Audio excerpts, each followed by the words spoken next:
ప్రభు పేరిట మీ అందరికి praise lord. లోకసువార్త 18 నుంచి.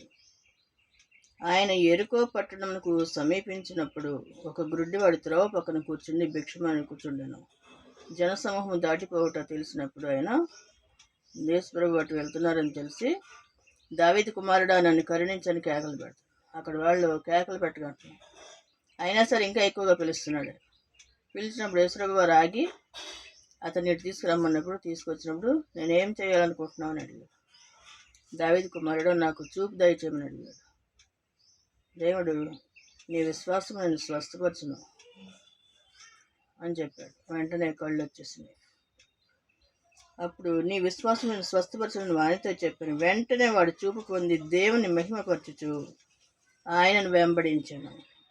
ప్రజలందరూ అది చూచి స్తోత్రం చేసిరి. దేవుని ఆశ్చర్య కార్యాలు అలా ఉంటాయి. ఆయన ఎప్పుడు కూడా ఎవరిని కూడా డిస్పాయింట్ చేసేవాడు, కానీ ఆయన అందరికీ కూడా ఉపకారి.